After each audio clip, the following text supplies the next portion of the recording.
Migrating Words, Reflections on Indian Translation Studies, and A Dish for the Dead Dog and Other Incantations. He has extensively translated present-day Marathi poetry, most of which is collected in the anthology Live Update, an anthology of recent Marathi poetry.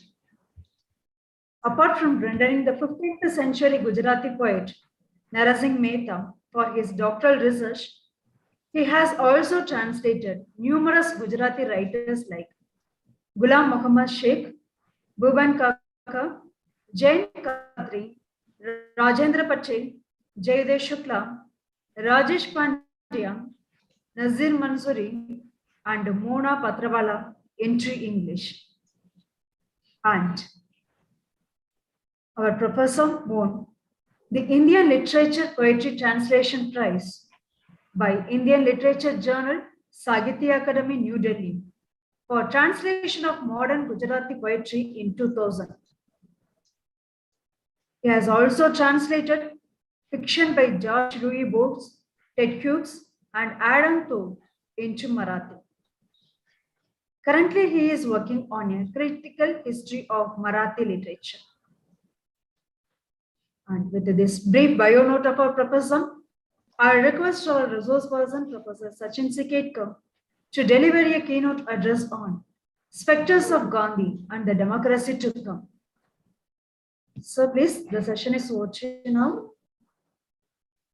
Thank you very much, Dr. Parthasarathi, for having me again. Once again, it's also always a pleasure to be here. And it's an honor to deliver a lecture in front of such erudite audience. And I would like to thank Sri S. Ramaswamy Naidu Memorial College, Sattur, once again for having me for this very timely and crucial seminar on Vision for India 2047. I had a look at the speakers who have delivered the lecture, and I feel it's my honor to be part of such distinguished speakers. What I want to do today is look at Gandhi and begin in some way my forays into Gandhi studies, which is a vast body of discourse, and there are hundreds of even biographies of Gandhi that have appeared. So given this kind of vastness of Gandhi studies, what I'm going to do is I'm just going to briefly touch upon some aspects of Gandhi's legacy in tandem with another very eminent philosopher, Jacques Derrida, and his meditations on the structure of Western thought. And if you allow me, I will make my presentation, PPT. And at the outset, I want to say that it's not a complete PPT, and there are many things that I would read out from the book and speak extempore. But some of the things that I have been able to put up on my PowerPoint may be useful for all of you to have in front while we discuss this topic.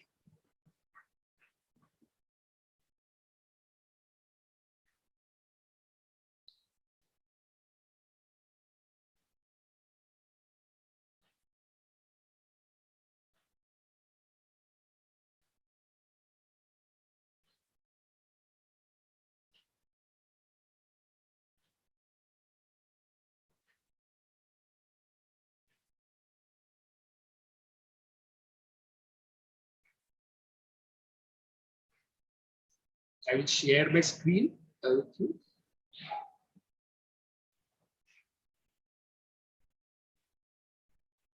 Is my screen visible?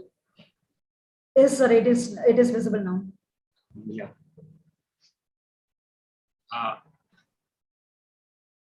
So this is what I have in mind.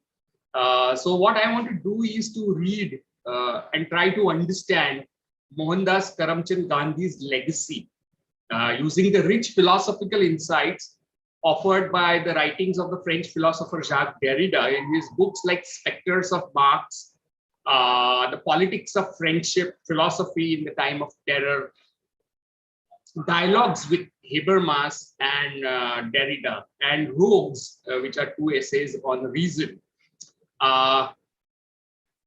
This is a beginning of a project, so I will be just talking about some of my, what should I say, findings, to use a very plain word. And what I'm trying to do by putting Derrida and Gandhi together is not that I'm trying to make a case for a postmodern Gandhi or even post-structuralist Gandhi, because these labels I find extremely ambiguous and not really helpful when I think of many things.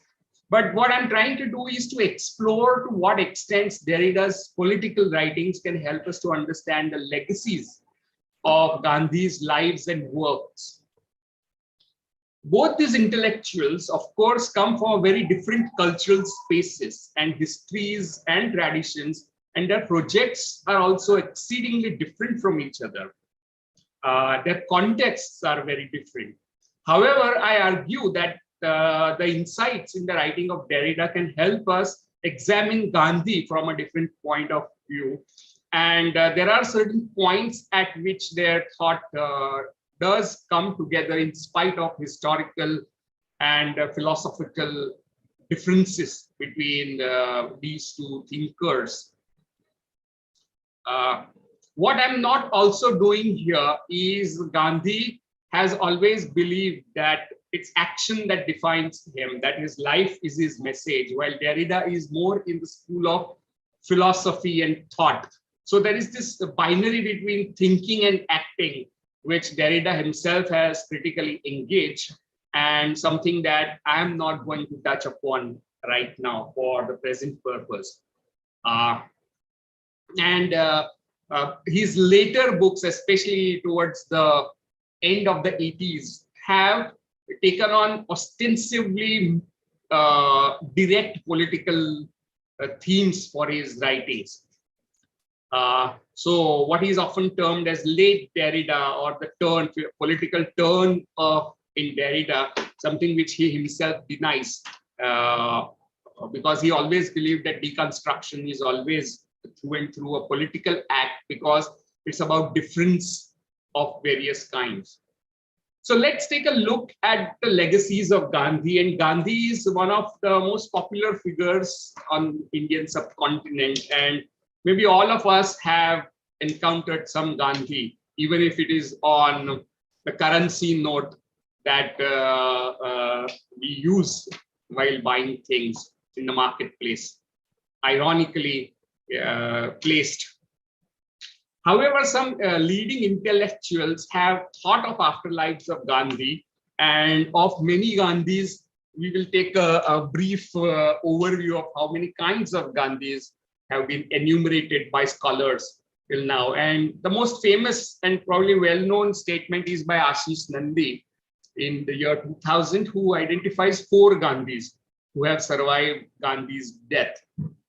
The first Gandhi is the Gandhi of Indian state and Indian nationalism, and he is very often coronated as the patron saint of India's first republic. And this is the Gandhi that you very often find on our currency notes and the government advertisements that we often see. He is the Gandhi of the state, Indian state.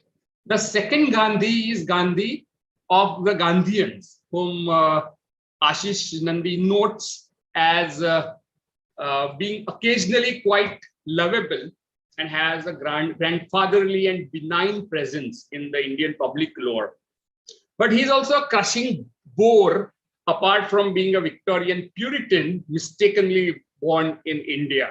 So this is the second Gandhi, and this is the Gandhi that is very often so religiously followed by people who follow the sect of Gandhi. That's how you want to put it. The third Gandhi that Ashish Nandy distinguishes is the Gandhi of ragamuffins, eccentrics, and the unpredictables. Vintage Hind Swaraj, as he calls it. He's also a nag and spoil sport. He inspires Vandana Shiva, Medha Patkar, Claude Avarice, or Shivram Karan. He has subversive affiliations, keeps evil company, and according to Nandi, prefers jeans over khadi and does not abjure alcohol. Nowadays, wherever global capitalism goes, it takes with it political activism, NGOs, and jholawalas, and this Gandhi is usually to be found with them. So this is the third Gandhi who of people who are very sharply critical of the state. And you can see how he is in contrast to first two Gandhis. The fourth Gandhi is primarily a mythic and unread Gandhi, who has admirers in environmental, anti-nuclear, and feminist movements. He is a symbol of those struggling against injustice, while retaining their humanity even when faced with unqualified inhumanity.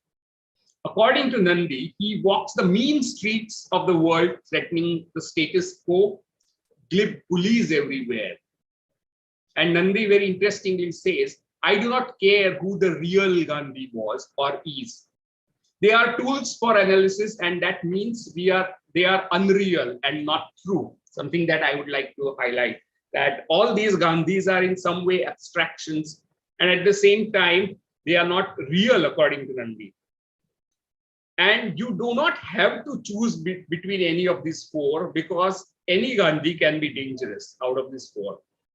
It is much better if you hang his portrait in your office or home, like many others do, says Nandi, to show your respect to this new addition to the Indian pantheon of gods that keeps on multiplying every day. And then take your children to a picnic on public holiday that his birthday has become. So a kind of ironical warning that, or sarcastic warning that Nandi gives is not to actually look for or try to engage with any of these four Gandhis. It's better to distance yourself and enjoy holiday on his birthday. That's where his sarcasm is pointed at.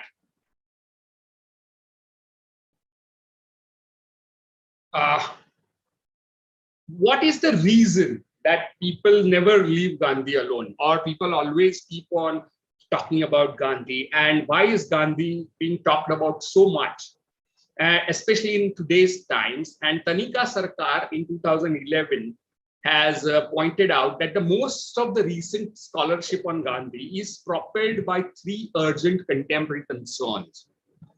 The first concern is the growth of communalism, making secular historians turn to histories of tolerance, and hence to a Gandhi who was a martyr to communalism. This is rather obvious in the present times.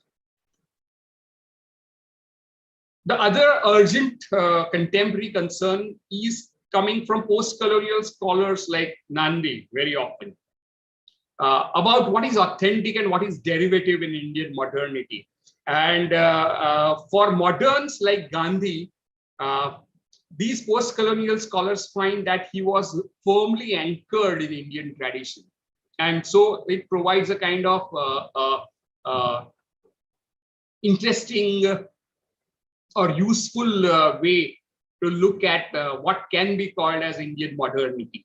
So what is authentic and derivative in Indian modernity can be understood by engaging with Gandhian thought. That's the other post-colonial concern. The third comes from discontent with modern developmental paradigms. And this renews significance of Gandhi, who was a forceful critique of industrialism and industrial capitalism.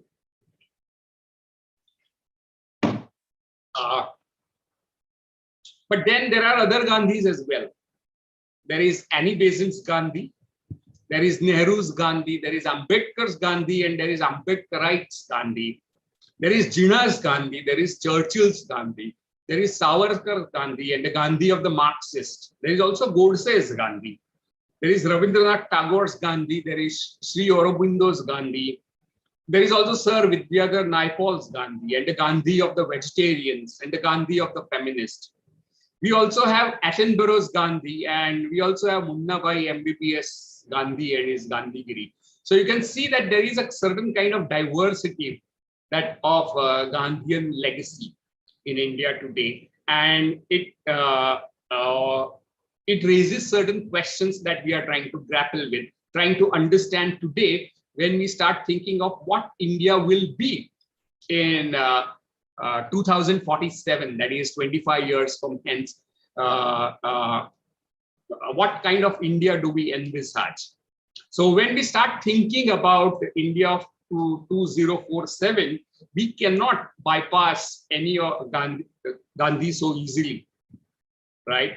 In a way, Gandhi is that we will be engaging with till 2047 is, to use Derrida's term, a spectral Gandhi or specters of Gandhi, whom we cannot avoid.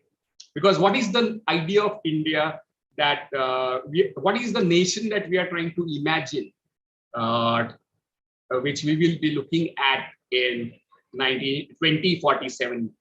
And in that picture, you cannot keep the specters of Gandhi out so easily. So what do we mean, and what does Derrida even mean when he talks of specters of Gandhi? Something that we would like to think a bit about.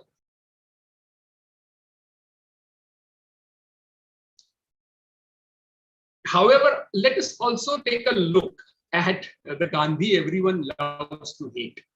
And everybody has problems with Gandhi. And that is what makes it so inconvenient. So one of the most inconvenient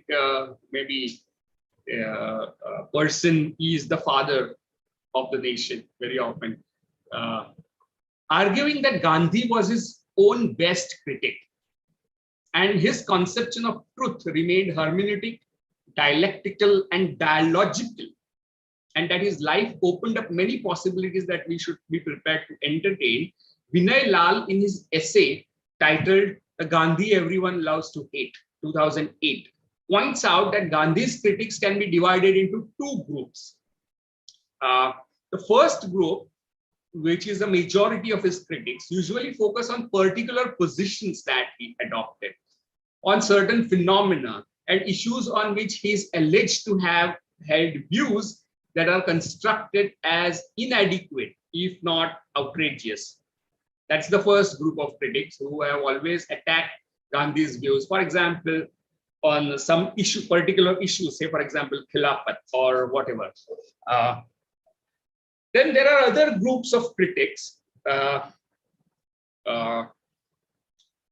mostly anthologized in the book called Indian Critiques of Gandhi, have been less fixated on particular issues and are animated by specific worldviews, says Vinay Lal. And these are Marxist, feminists, secularists, and developmentalists. And you can include Ambedkar as a secularist and developmentalist. And these people have come with a certain kind of larger worldview through which Gandhi is being critiqued and criticized. Vinay Lal points out that while Gandhi was someone who everyone loved to hate, there was no singular Gandhi that everyone loved to hate. And that's the irony. So even if there was a Gandhi that you dislike, there was another Gandhi that you like, and the vice versa. I'm sorry. Yeah. For if environmentalists, pacifists, conscientious objectors, non-violent activists, nudists, naturopaths, vegetarians, prohibitionists, social reformers, internationalists, moralists, trade union leaders, political dissidents, hunger strikers, anarchists, Luddites, celibates, anti-globalization activists, pluralists, ecumenists, walkers, and many others have at least one time or the other claimed Gandhi as their patron saint, or at least have drawn some inspiration from him. And then one is free to choose Gandhi which you dislike. So you may choose Gandhi of non-violence, but you may dislike the Gandhi who upheld Varnashram Dharma or had very conservative views about women, for example. But when you select oppose one Gandhi, you again have to select another one. So if you say that you opposed Gandhi's position on partition and 55 crore rupees that was to be given to Pakistan, you may dislike Gandhi for that. But then you would also want his passionate nationalism or vegetarianism or other ideas which you may like. So it happens that you are kind of in the plurality of Gandhi, of many Gandhis, that while you select one, you oppose one. So this kind of almost multiplicity and heterogeneity of Gandhi's presence in his absence is what is on our plate when we sit up thinking about Gandhi in 2022, after coronavirus pandemic seems to have slowly receding, hopefully, and at the same time you see the possibility of Third World War emerging on the horizon as if one crisis and there is another crisis. So what do we make of Gandhi? What shall we do with Gandhi in 2022 is for me as much an important question as what is India of 2047?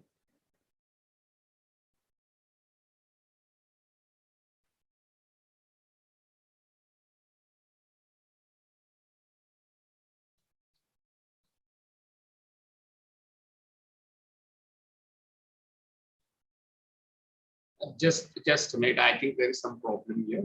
Sure.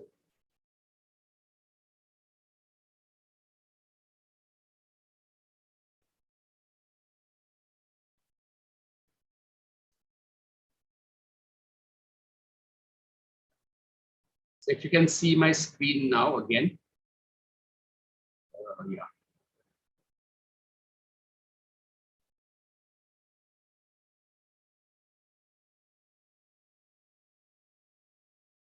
Okay.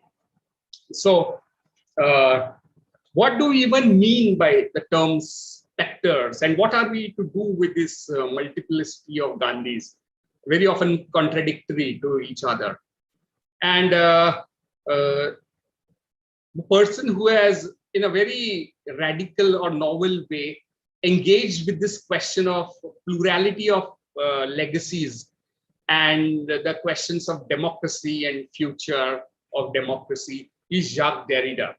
And he developed the notions of specters and spectralities in his famous deconstructive reflections on Karl Marx after the collapse of the Soviet Union in his book, collected in his book, The Specters of Marx, 1994.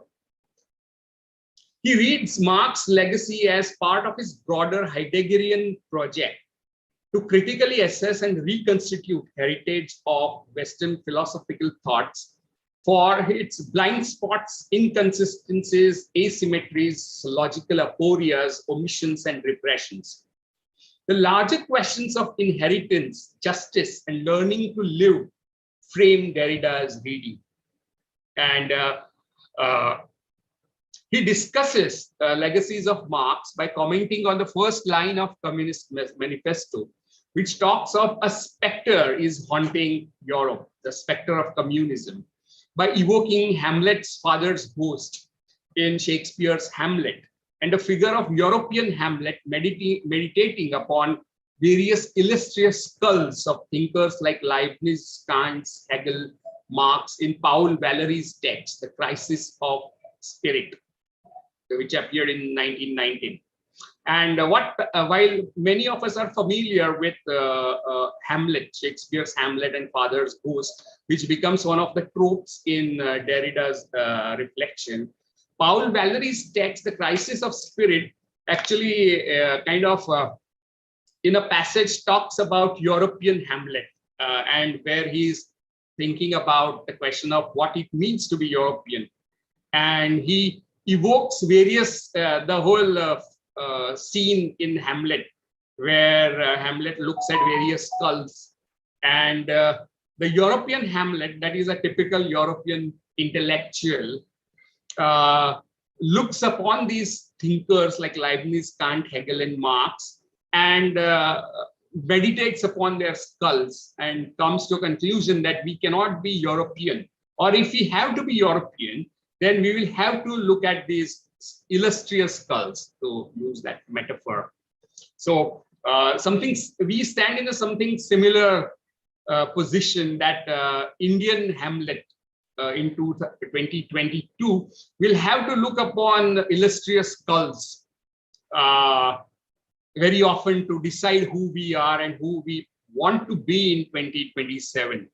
And one of the most illustrious skull will be of Gandhi. Maybe the second would be of Ambedkar, maybe.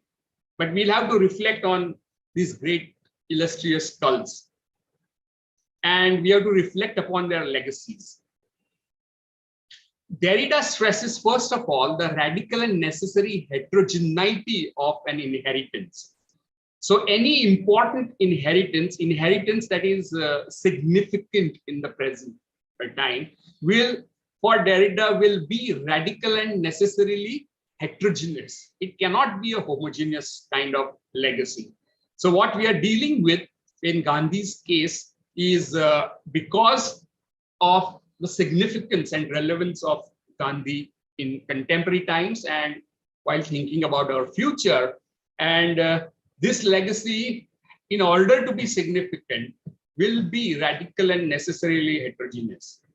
An inheritance which is never gathered together, it is never one with itself, it is presumed unity, can consist only in injunctions to affirming by choosing. One must filter, sift, criticize. One must sort out several possibilities if the readability of a legacy were given, natural and transparent, univocal. If it did not call for and at the same time defy interpretation, we would never have anything to inherit from it, says Derrida. And this is extremely significant when we are looking at Gandhi's legacies. Yeah.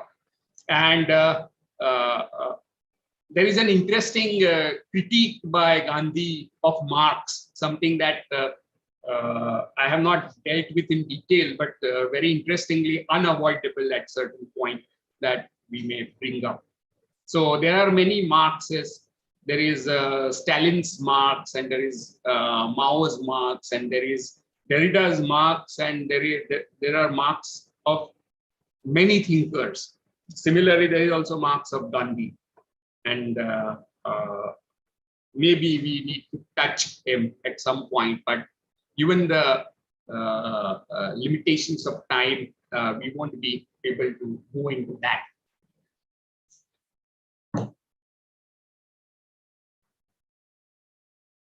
So what do we mean by specters and spectrality? When we talk of specters of Marx or specters of Gandhi as a necessary and radical condition for a legacy to be significant. The notion of specter in Derrida is analogous to his other concepts like scandal or hymen or supplement or pharmacon that cannot be reduced to binaristic structure of Western thought. The binaristic structure of Western thought, as some of you may be aware, those who are teaching theory or studying literal theory at some point are aware of Derrida's philosophical and theoretical moves. The binaristic structure of Western thought, Derrida argues and demonstrates, is already always underwritten by Heideggerian metaphysics of presence, which makes one term in the binary asymmetric and central, while the other is considered to be constituted by lack and absence, hence peripheral or marginal, or is even repressed in very Western thinking. For example, white versus black, where white is seen as presence of something, while black is seen as absence of white. Man versus woman, where woman is seen as lacking, all that man is not, defined by a lack in patriarchal structures of Western thought. Nature versus culture, speech versus writing, where speech is thought of as something which happens face to face. And interestingly, it never happens face to face if Derrida is to believe. And this is ironical at the moment when we are talking face to face, and yet we are not face to face on Zoom. Writing, according to Derrida, is more originary than speech. And finally, life versus death. And we tend to think of death as what is lacking in life, as the other of life, as something which is inherently negative, to be repressed, not to be thought of, or something which does not have presence of everything that life stands for. Thus, Western thinking, argues Derrida, is inherently logocentric because of this asymmetries produced by Heideggerian metaphysics of presence. The deconstructive reading subversively reverses these binaries to expose this metaphysical heritage and allows for an alternative reading based on making the other terms central and asymmetric to be as valid as first reading.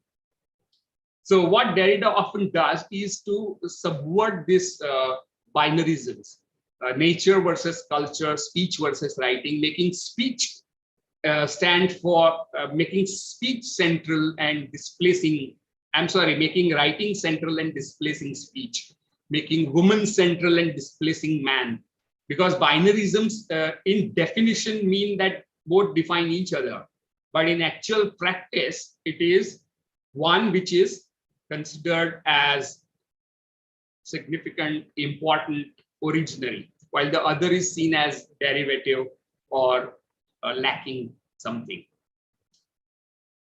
So what happens when you overturn these binaries is that it results in aporia or undecidability underlying any interpretation of a text. Derrida argues that this deconstruction happens because of the differential differ structure of language and is thus inescapable. And that is where, in his very famous essay called Structure, Sign and Play, which many people study and teach, he talks about how language, the question of language becomes very central because this metaphysical heritage is encoded in and through language. So language bears within itself necessity of its own critique, is what he points out in his very famous oft-anthologized essay. So specter or the ghost is neither living nor dead, just like scandal that he talks of in Structure, Sign and Play is that of incest taboo. And he points out how all cultures have incest taboo. So it is at once universal, at the same time it's cultural. So in spite of cultural diversity, it is something that is there in all cultures and so universal. Now, this kind of paradoxical place of incest taboo in the writings of Claude Lévi-Strauss makes it scandal. Similarly, pharmakon in Greek meant both remedy as well as poison. And supplement is again a term that he finds. So Derrida's discourse is a kind of growing discourse rather than a fixed theory, which looks at various aspects of Western thought, teasing out these things which cannot be fit within these binaries. So incest taboo cannot fit nature culture binary, and so on and so forth. In same way, specter or a ghost is neither living nor dead. It cannot fit within the binary of life and death. And it becomes extremely important for Derrida because the specter is neither substance, he says, nor essence, nor existence is ever present as such. As such, nothing is present, but at the same time, it is present. So that's the paradox. And thus, question of learning to live for Derrida is question of learning to live with ghosts in the upkeep, the conversation, the company, or the companionship in the commerce without commerce of ghosts.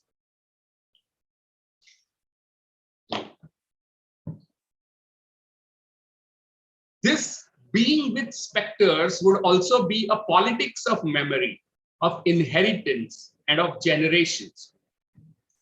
The questions of legacies as specters are inseparable from the questions of justice, which he distinguishes from law, and that go beyond the present. So legacies of specters, specters of Marx or specters of Gandhi, for example, are inseparable from questions of justice and also inseparable from the questions of responsibility. And for Derrida, the question of responsibility is redefined by being responsible not just to those who are alive, but also responsible to specters, those who are not yet born and those who are dead. So as human beings, our ethics or deconstructive ethics for Derrida would be responsibility not just to people around us, but people who are dead and people who are yet to die or people who are yet to be born. Not only the victims who are already dead, he points out, due to all forms of violence and oppression, but also the victims who are not yet born, the victims of future, right? The people who have not yet died in Ukraine invasion by Russia. So in some sense, we on philosophy own some responsibility to those people as well. And that is where he wants to situate his radical ethics, if you want to use that term.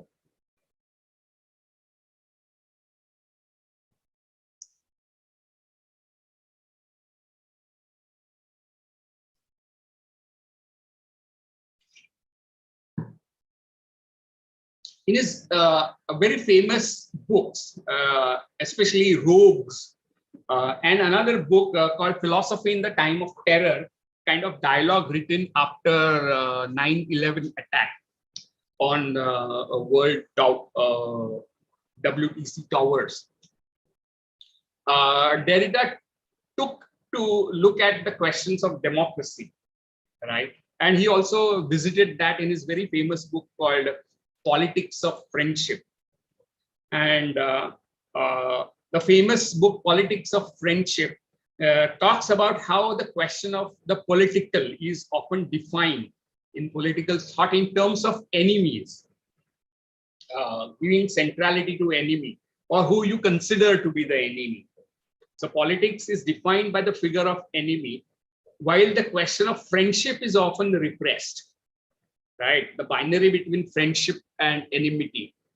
So Derrida overturns this metaphysical binary and points out how friendship have very often been deeply political and played a kind of formative role in politics.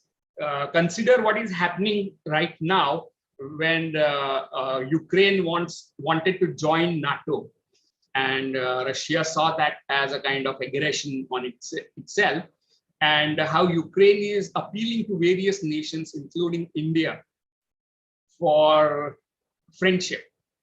So how alliances and friendship shape what we understand by political needs to be highlighted. And this becomes particularly prominent, according to Derrida, in when it comes to numbers. And remember, democracy is very often about numbers. So how do you go about getting the right numbers to win the elections? And there are elections underway as we, because there are always elections underway in India all the time. So, and democracy becomes the game of numbers and demography. And the numbers can be constituted through the language of friendship and language of enmity. So that's what seems to be going on at all the time. And that is what he discusses in his book, The Politics of Friendship. But his later books, like The Rogues and Politics in the Time of Terror, Philosophy in the Time of Terror, look at democracy with certain kind of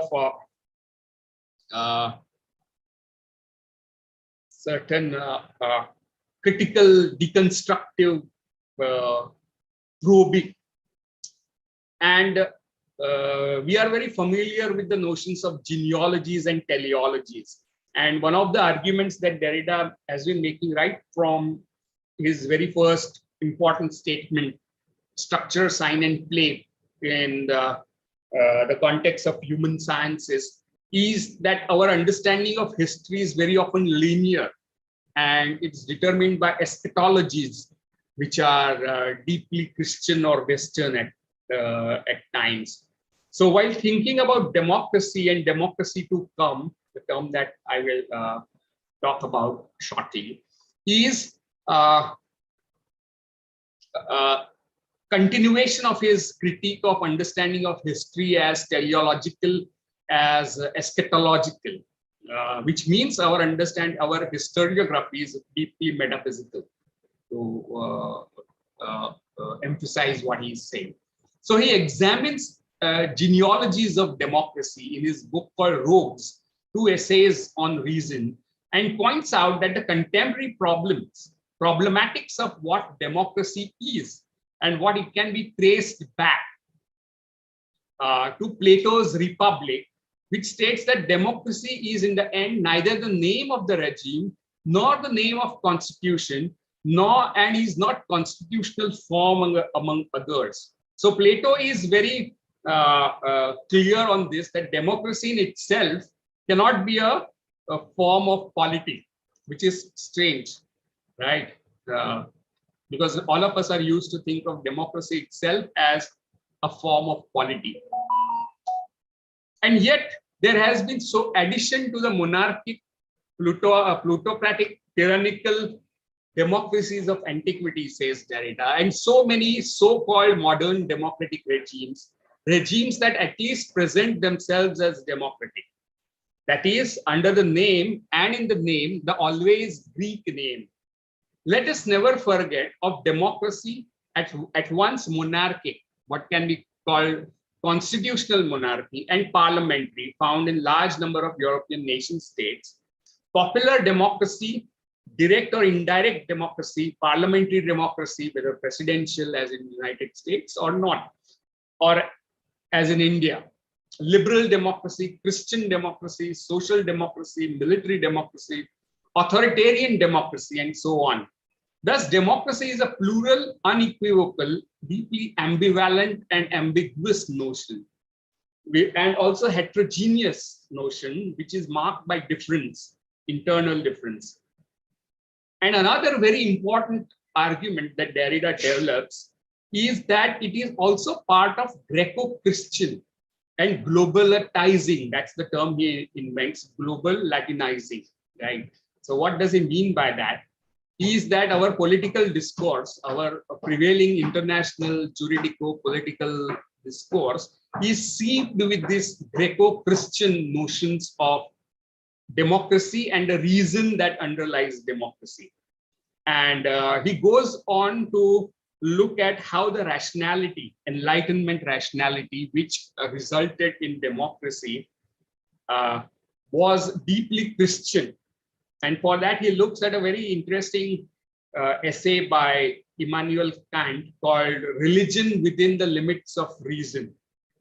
And what he does is that he points out how the very notion of religion in the rationalist, Enlightenment rationalist, that is the modern notion of religion, is clandestinely Christian, something that he goes on to demonstrate at length, especially when Kant makes the distinction between dogmatic religion and pragmatic religion. And pragmatic religion has features of Christianity. Pragmatic religion is the one which allows this secularity and and enlightenment rationality to flourish as against dogmatic religions. And he doesn't name them, but obviously the other religions that Europeans thought of were largely Judaism and Islam.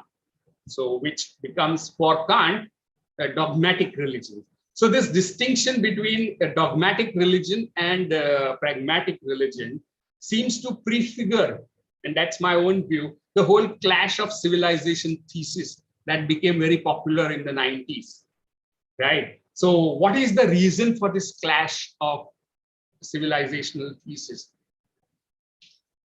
According to Derrida, would be this globalizing and Greco-Christian notions of international political discourse.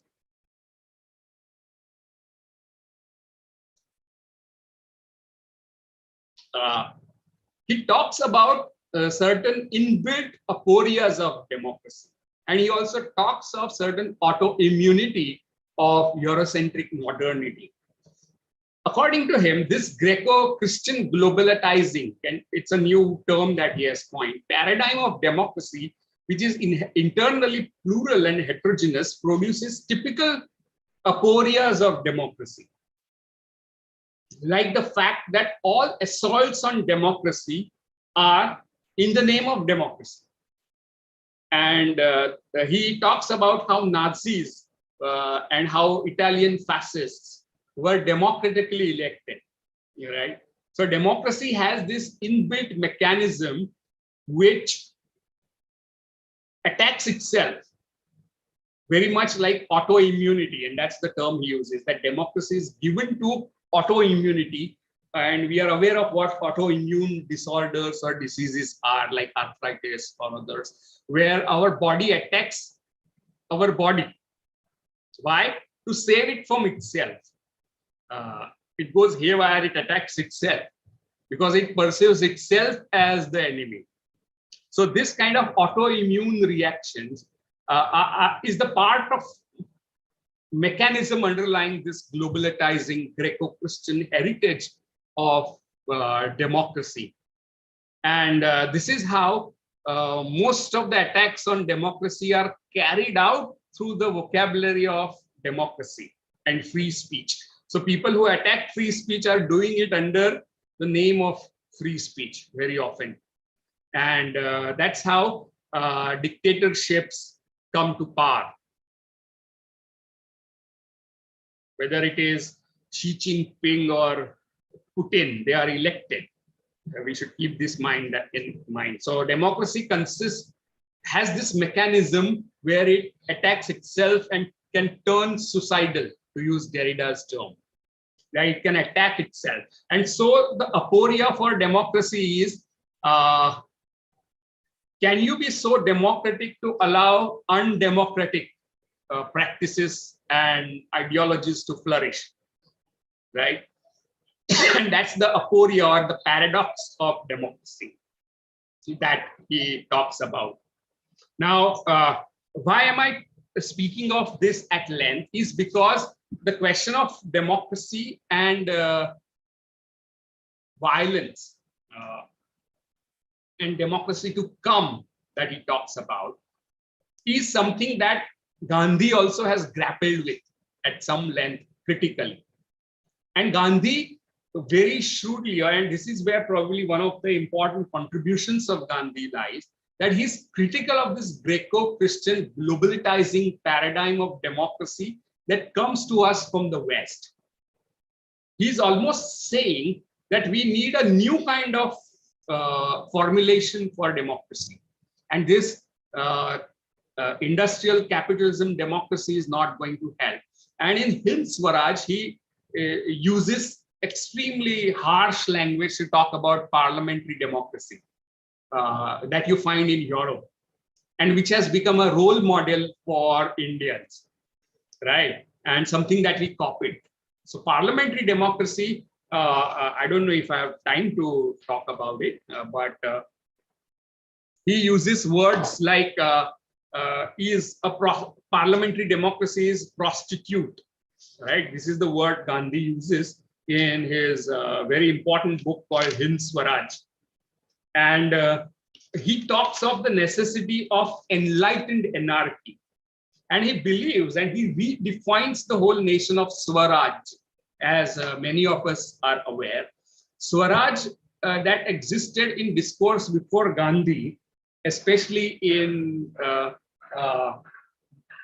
philosophical and political thought of Tilak, Bal Gangadhar Tilak, who used Swaraj is my birthright, right? So Swaraj, as it exists in language of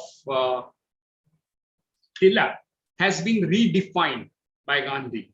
What he does is, for Tilak, Swaraj can be obtained by any means.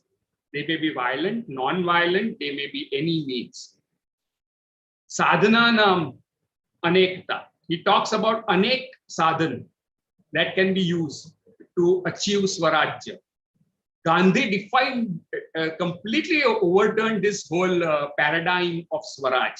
For Gandhi, Swaraj is control over yourself.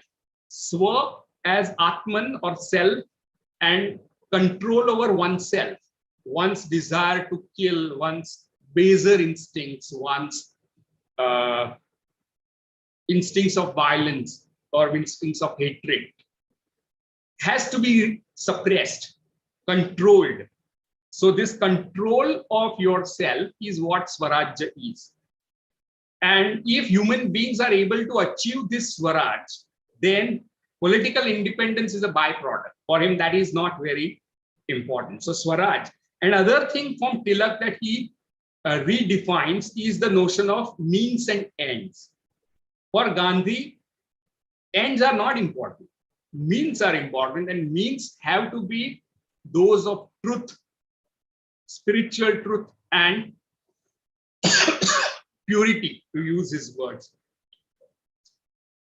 You cannot achieve Swaraj through violence, because violence or untruth or lying or deceit, anything that you gain by that can be undone by the very same thing. That was his argument, and which does not give you any moral high ground compared to your enemy. If you're going to murder your enemy who has come to murder you, you are a murderer. So it does not make you any better than him. That is the kind of theory he develops. And one very interesting way that I will just read out some of his quotes and stop, because we are running out of time.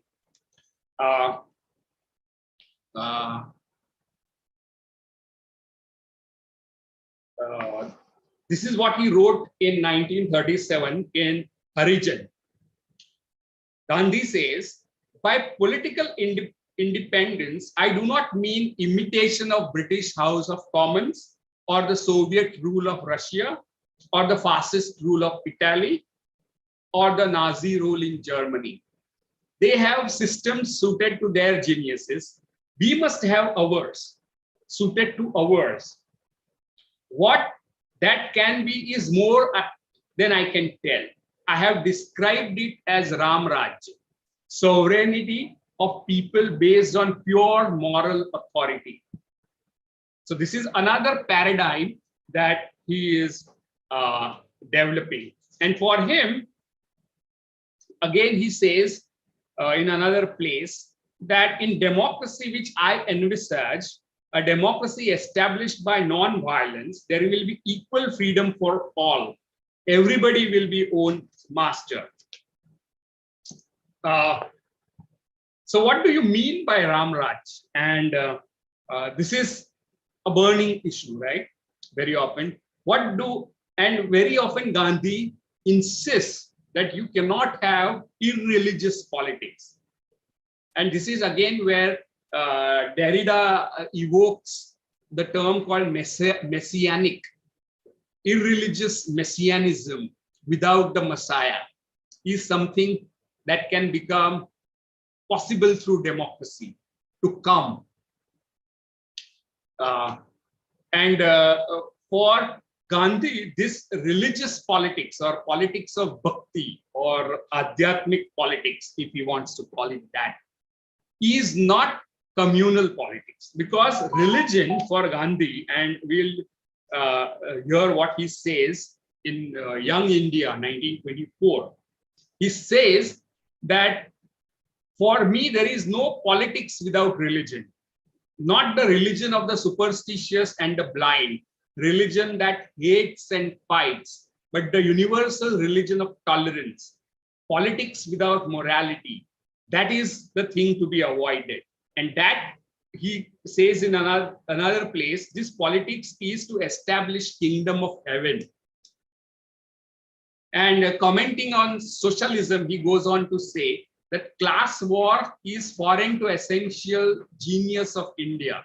He is critiquing Marx, which is capable of evolving communism on fundamental rights of equal justice. Ram Rajya of my dreams ensures right of alike of prince and pauper.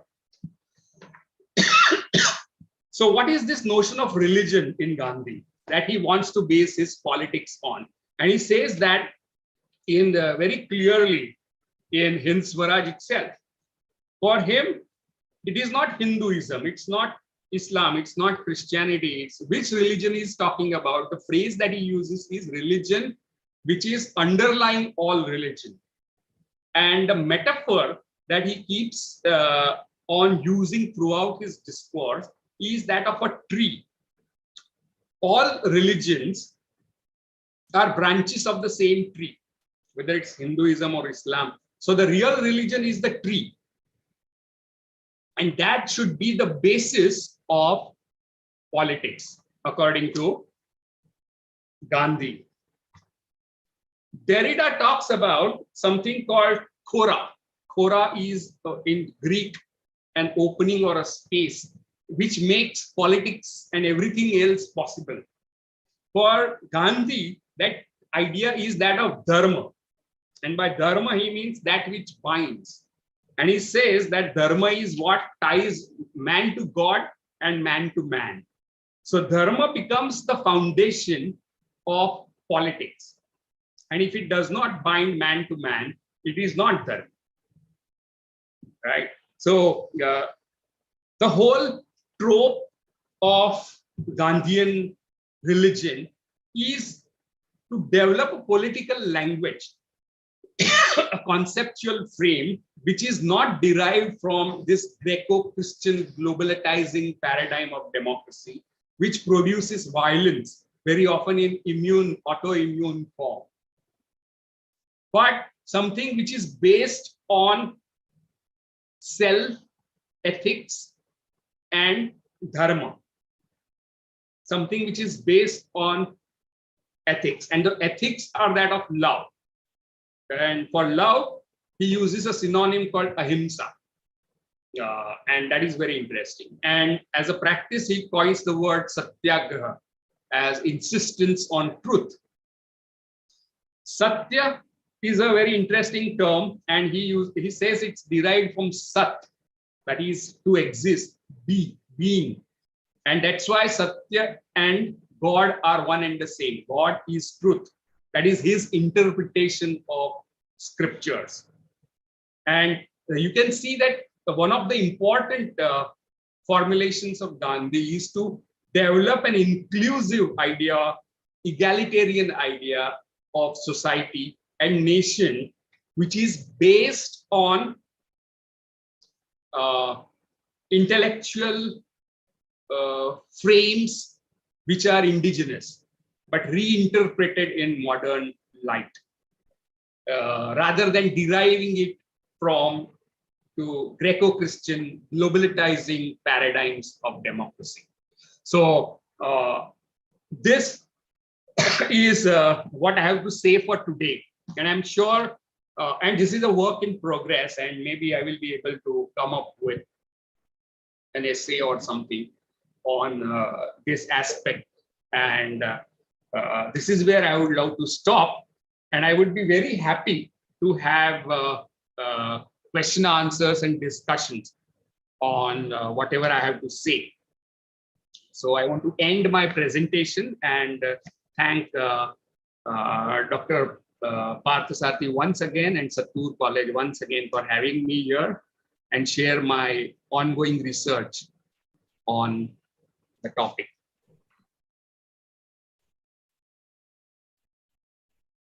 So if there are questions,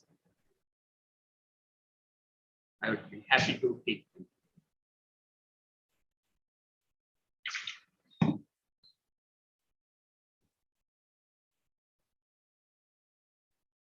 Dear participants, if you have any questions, you can ask by unmuting yourself, or even you can put it in our chat. Sir, good afternoon, sir. Hello. Yeah, good afternoon. Can you hear me? Yes, sir. Sir, thanks for your wonderful presentation. Really, it was very thought-provoking. I was really admire the way you present, and it's highly philosophical and very. It is really very pragmatic ideas and all you have given. So really, I appreciate you and for your wonderful presentation. But I don't even know that how many of you understood these things, because more of a philosophy and very beautiful collaboration of Jacques Derrida, a postmodern philosopher from French, and also our own national father Gandhiji. Wonderful comparison you have given, but I have a little bit of clarification I need. Because you said Jacques Derrida, he bases his idea more of Heidegger, who speaks of idea, and Leibniz, who speaks of monads and all. And also Kant, who speaks of pragmatism and more of a categorical imperative and all he speaks. So Jacques Derrida, more of his philosophy is based on deconstruction. Okay, and these people, they are speaking in ideas, but our national leader Gandhiji, he speaks of justice and responsibilities. So in which place they meet each other? Like you said, Dharma and Kora, a beautiful place, they meet each other. Is there any other places they meet each other? And how does they coincide with each other? If you give more little bit of explanation, it would be nice, I think. Thank you so much, sir. Yeah, thank you for that very important question. Apart from that, also turning a very important aspect, and I'm glad that you brought this up, is that Derrida's one of the argument is that what we call as secular globalized politics today also has a history and a genealogy which goes back into theology very often of various kinds, especially Greco-Christian kind.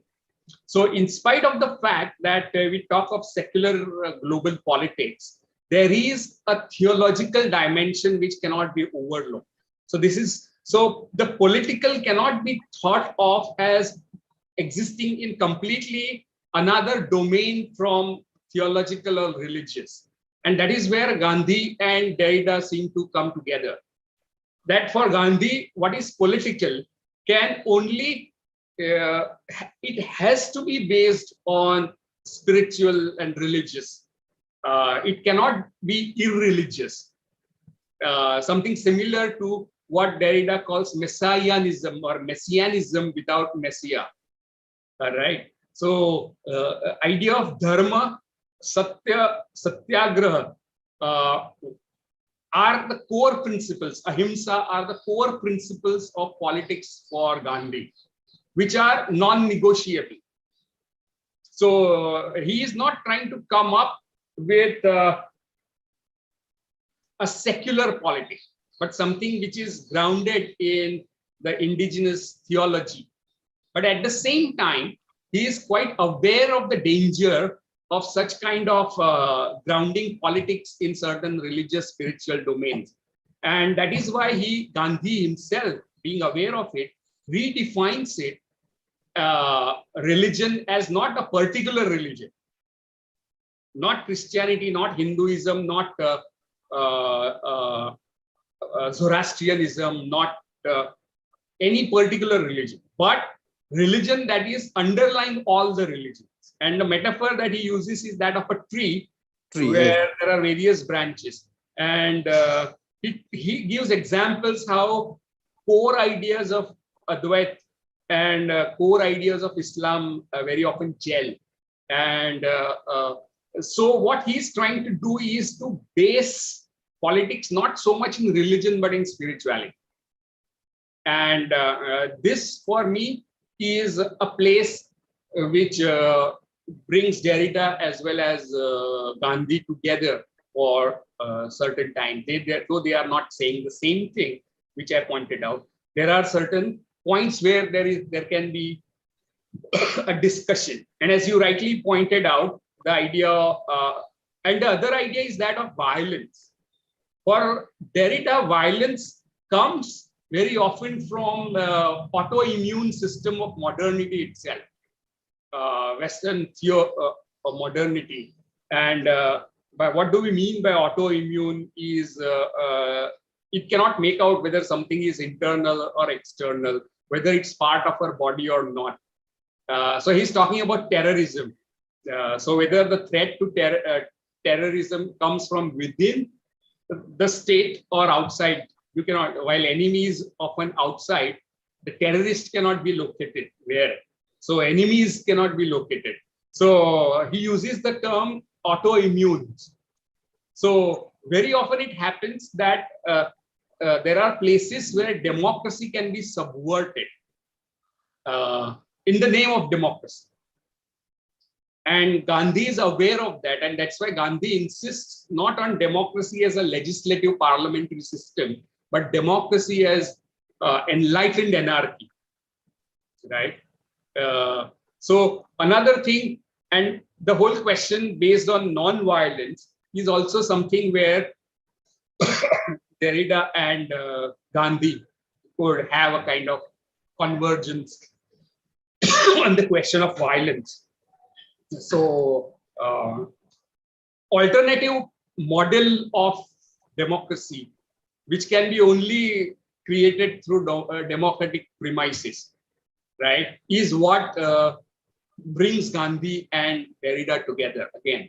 Okay. So these are the points where they can converge. There are many other points.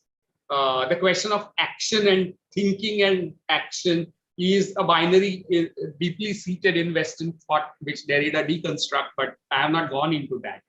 But Gandhi, for him, karma, right, has to be based on dharma.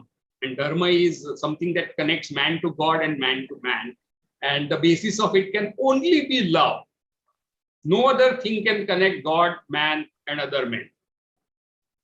And that is what he calls ahimsa. Ahimsa is not as absence of violence, but presence of love. That's how he defines it. So I think that these parallels between these two similarities of the projects of to come up with alternative paradigms of democracy is a point where they can have a conversation, come together for a while. Okay, thank you, sir. This is in a nutshell what I'm trying to say. Yes, excellent, sir. Thank you so much. Thank you very much for that question. Thank you, sir. Yeah.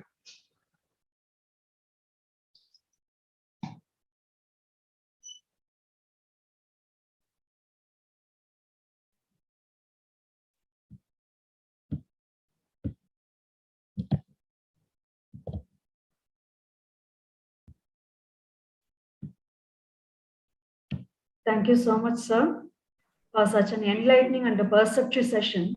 Thanks a lot. As Dr. Anbalagan sir rightly said, it is an extensive study of philosophy and Gandhi. We got the experience of a course in Gandhian studies. We thoroughly enjoyed and learned about different Gandhis in this session. It is really a fascinating experience to learn about the father of our nation. We had an intellectual treatise of Gandhi and the democracy in this session. Thank you so much, sir, for giving an intellectual feast to us in this post-lunch session. And dear participants, as we are at the end of our 3-day national conference, on behalf of Sri SRNMC and a 2TN Girls Battalion NCC Madurai, my sincere thanks to Almighty for His blessings and grace for organizing and completing this 3-day National Multidisciplinary Conference sponsored by the Indian Council of Social Science Research, New Delhi, in a successful manner. And I would take this opportunity to thank our commanding officer, Colonel Rakesh Prasad, for honoring us with his presence and delivering an address in the first day of our conference. Our colonel is a man of nobility, and his words motivate us to do greater and better in the forthcoming days.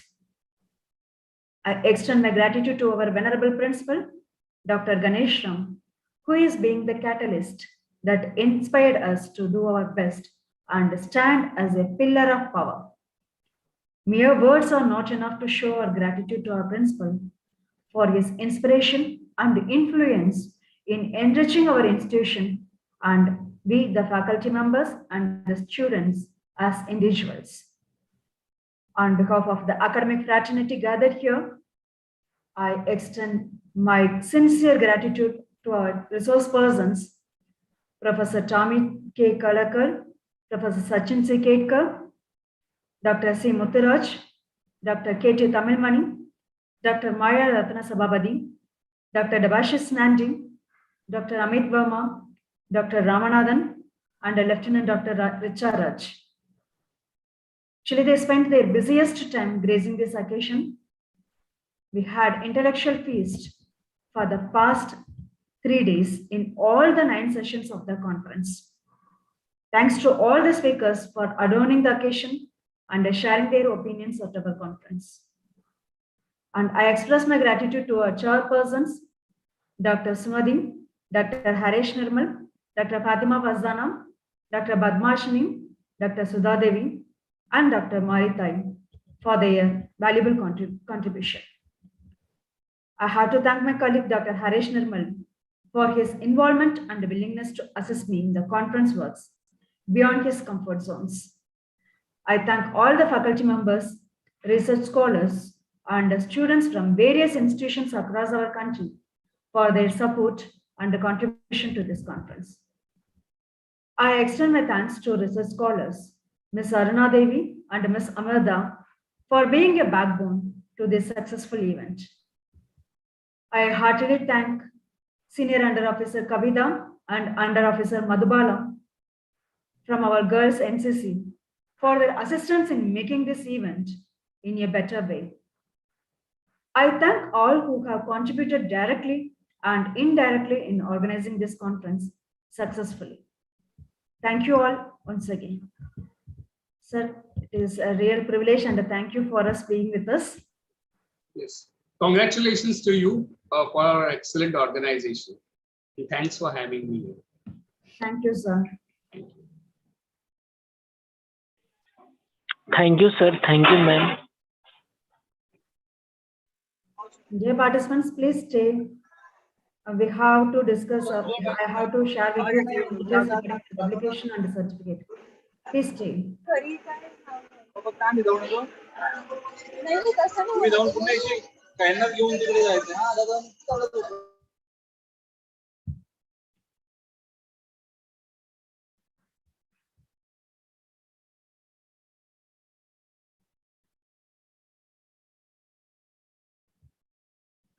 Okay.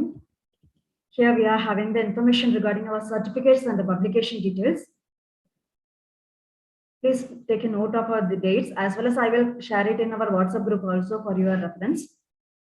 The participation and the presentation certificate will be shared on or before 1st March 2022. I repeat, the participation and the presentation certificates will be shared on or before 1st March 2022. And regarding book publication, the research paper of the conference will be compiled and published by Emerald Publishers. For this, we need a minimum of 2 months to get the hard copy of the book. So, you will get your copy of the book on or before 30th April 2022. Your addresses will be collected in a Google form to send the book through a courier to you. regarding journal publication, the research papers of the conference will be published in Langlit Journal. As it is stated in our brochure, it is an international peer-reviewed journal with a 5.61 impact factor. The editor of the journal needed 25 days to publish our paper in their journal. So we can get the copy of the journal, soft copy of the journal on or before 31st March 2022. So the soft copy of the journal will be received to us on or before 31st March 2022. I will post the same details in our WhatsApp group also for your reference. Kindly wait till the deadlines given here to get your certificates and the publications. And if you have any queries, please send me an email after receiving your certificates. I hope that it is clear to you.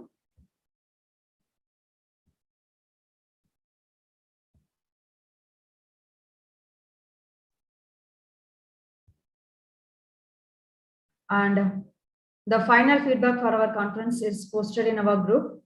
Kindly fill it up.